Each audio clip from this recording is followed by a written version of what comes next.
Questions to the Minister for Education, Training and Skills. Will the Minister commit to seeking to bring the Worldskills Australia national finals to Adelaide at the first possible opportunity?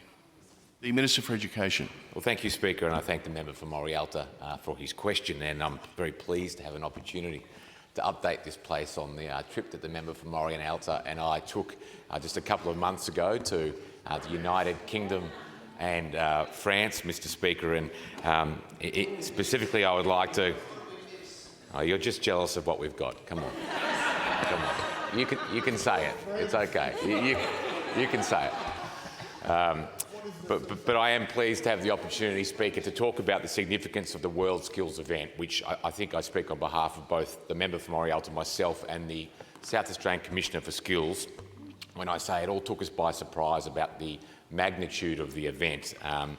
For those who are unfamiliar with it, it is an international competition for vocational education and training, or people who are in a vet profession, and to compete against other people like that from all around the world.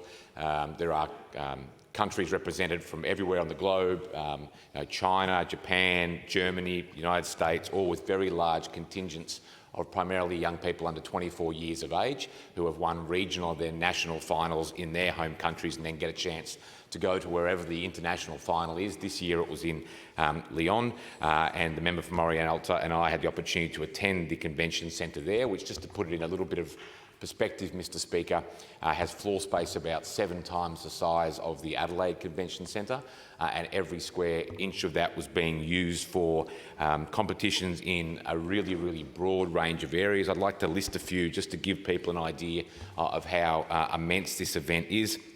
We have electrotech, plumbing, patisserie, carpentry, floor tiling, hospitality, welding, fabrication, mechatronics, robotics, joinery, painting, decorating, landscape gardening, hospitality, renewable energy, bricklaying, cloud computing, fashion technology, and that would be about half, perhaps a third of the events that were on display there. And it was amazing for us to get the opportunity to spend a few days wandering around actually watching the competition. So to give an example, in landscape gardening, parts of the convention centre were physically set up like enormous garden beds, and it was a live competition that was being judged by international judges as people set out sand and rocks and all sorts of things.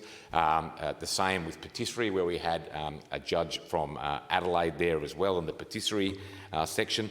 But I think what really spoke to us most powerfully about the importance of the event, and I think why the member for Morialta has asked about whether or not we will do some work to try to attract the event here, is the day in which local schools were able to come and watch the events. It was the Lyon Convention Centre was absolutely packed with thousands and thousands of local school kids who had an opportunity to see people not much older than them get an opportunity to actually represent their country in a trade. And at the opening of the event, 16,000 people were there. Macron himself opened the event, and all those competitors from every country got to come out dressed in their national colours and were welcomed as they should be. And I think, although in this place we often talk about not needing to go to university to have a great career, the truth is, Mr. Speaker, there's only so much we can say to convince someone who is a 15-year-old boy or girl around what they should do with their career. But the opportunity to have a Worldskills event here where those young people can watch someone represent their country and potentially win a gold medal by performing to a world-class and excellent standard in a trade, I think is an incredibly powerful thing and something that I am certainly willing to consider.